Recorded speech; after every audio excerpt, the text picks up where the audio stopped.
está se descobrindo muita coisa. Antes de vir para cá, eu li artigos interessantíssimos, de ponta, da parte bioquímica. Mas antes eu queria fazer um parênteses aqui, muito interessante. Eu percebo que tem, mesmo entre nós aqui, não é curiosidade ou é alguma coisa que não entende direito como é que a gente lida com a parte emocional e com a parte bioquímica. Tem assim, até onde é emocional e até onde é bioquímica. Então, como durante muitos anos eu lecionei, a gente é obrigado a ir pegando exemplos, analogias. Eu tenho uma analogia boa para nós e para os espectadores, muito interessante. É a diferença entre cérebro e mente. A diferença entre cérebro e mente é interessante. Imagina numa fazenda, a unidade funcional naquela fazenda é um cavalo e um cavaleiro em cima. Se você separar os dois, nenhum funciona, nenhum serve para nada. Agora, o cavalo com o cavaleiro em cima representa para nós aqui, o cavalo é o cérebro, o cavaleiro é a mente. Então, todas as vezes que nós conversamos, por exemplo, quando eu faço um aconselhamento, como a doutora psicóloga faz um aconselhamento, o religioso faz um aconselhamento, nós não estamos conversando com o cavalo, nós estamos falando com o cavaleiro. E quando eu dou remédio, eu não estou dando remédio para o cavaleiro, eu estou dando remédio para o cavalo. Então, veja bem, se o cavaleiro é muito bem intencionado e tem uma determinação em chegar até lá, vá em frente. Só que se o cavalo estiver doente, não adianta nada. Nada. Nada. É a mesma coisa que falar para quem tem Alzheimer ter pensamento positivo. Não adianta nada. Agora, mesmo se ele tem um cavalo pangaré, se for um cavaleiro bastante habilidoso, ele chega onde ele quer. E às vezes conversando com o cavaleiro, a gente orienta ele a maneira de cavalgar. Olha, o seu cavalo é manco. Eu vou te dar um aconselhamento para você saber andar com um cavalo manco. Olha, o seu cavalo é espivitado e é chucro. E eu vou te aconselhar a andar no cavalo chucro. Ou seja, cada vez que o cavalo beber, ele quebra a casa. Então, não beba, dê algum... Então, eu estou ensinando o cavaleiro a lidar com o seu cavalo. Essa é a analogia que eu queria passar para nós aqui, para os espectadores, para todas as vezes que fala qual é a parte bioquímica, qual é a parte emocional, qual é a parte psicológica, qual é a parte psiquiátrica. Eu tenho a impressão que ficou claro, acho. Não, posso aplaudir? Não? Imagina. Doutor Geraldo, justamente quando o senhor falou do tônus, eu imaginei essa questão da força, dessa vitalidade, dessa condição que a gente tem de sair e realizar. Não é? Quando a pessoa perde a condição de realizar, ela quer, mas está fracassada. A gente pergunta sempre para o paciente, você tem chorado? É uma pergunta normal, comum. Nas escalas que a gente tem de depressão, para ver a profundidade, o grau de depressão, é assim. Se o paciente responde que não chora, não tem chorado, não chora nunca, não tem chorado. Então, é grau 0. Se ele fala, eu choro de vez em quando, vamos dizer, é grau 1. Eu choro todo dia, é grau 2. Eu nem chorar, choro. Não quer dizer que é mais leve, não. É grau 3 ou 4, que daí nem adianta mais chorar. Entende?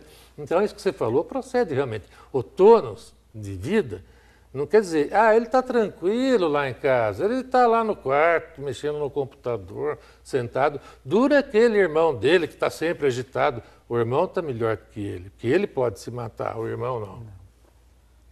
Ele fica... Porque a depressão não incomoda. Ela passa a incomodar na família quando a pessoa para de comer, por exemplo. Porque tem uma preocupação cultural com a comida fantástica. Fulano já faz 1 dia e meio que não comeu. Doutor, ele vai morrer desse jeito. Se fosse assim, na África não tinha ninguém em pé, estava todo mundo arriado. Porque tem gente lá que come uma vez por mês. Então, veja, quando não come, chama atenção. Quando fica agressivo, chama atenção. Quando quebra a propriedade, chama atenção. Tanta gente é internado porque jogou a televisão no chão. E não tem gravidade nenhuma do ponto de vista psiquiátrico. Nenhum. Isso não afeta nada. Mas culturalmente tem os padrões, aquela vigilância cultural. Deixa eu ver o que ele está fazendo. Então, o comportamento que chama atenção, assim, muitas vezes, incomoda. E aquele comportamento sereno de uma pessoa que está profundamente deprimido, muitas vezes não chama atenção, ninguém dá bola para ele. E é esse que é o paciente grave. Tá vendo, Graziela? Obrigado, doutor. Agora, Graziela, eu vejo que algumas pessoas parece que deram demais ou idealizaram demais e buscaram um objetivo alto demais e a vida tem que ser perfeita e tem que alcançar e tem que cumprir e é assim que vai ser e passa e não consegue uma vez e não consegue duas e parece que a pessoa daqui a pouco ela entra num estado que ela mesma não acredita mais nem em si mesma. Né? E ela afunda. Né? É real ou é, como o doutor está sugerindo aqui em alguns momentos, ou é uma ideia quase que um tabu nosso? Porque parece que às vezes algumas pessoas passam do limite no seu esforço até emocional, né? Botando uma meta alta demais e depois não conseguem mais, afundam, naufragam. O que eu vejo é que quando a gente tem um mecanismo, a gente tem um sistema de se defender do sentimento que é fantástico. Ele é muito inteligente para esconder o que a gente sente, para fugir das dores e dos sentimentos que vão levar às vezes para a dor, mas às vezes para muita felicidade. Então, quando a gente começa a usar muitas máscaras, né, então você, na verdade, quer fazer medicina, mas você vai fazer, sei lá, odonto ou uma coisa que não tem nada a ver, mas que você acha que alguém quer e é importante, quando você começa a atender demandas que não são suas, e aí quando você entra numa vida muito autômata nesse sentido, você se perde, e aí você chega num ponto que você não tem mais vitalidade mesmo, porque você está vivendo uma coisa que não é você. Então, quanto mais você está no seu eixo, né, pagando os preços, né, que às vezes são altos mesmo, de você ir contra algumas coisas externas, família, sociedade e tal. Quanto mais você encontra esse eixo, mais você encontra vitalidade. E mais longe da depressão você fica. Porque aí existe bastante coisa cultural nesse sentido, né?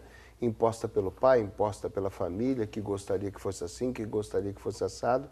E às vezes muitas pessoas, eu vejo que vêm de uma história que elas acabam se obrigando a fazer um papel que não é delas. No atendimento, muitas vezes eu encontro pessoas assim e depois elas vêm mostrar um quadro que ela está justamente depressiva. E ela conta a história dela e fala, mas por que você fez isso? Parece que a pessoa se autoflagela, né? Se abandona, né? Ela se abandonou, ela está vivendo outra coisa e tá, por isso que achei interessante, está totalmente ligado à sua vitalidade. Porque quando você está autômato, você tá fazendo as coisas para uma outra, você já não está nem pensando mais se você quer ou se você não quer, você na verdade é um morto-vivo, né?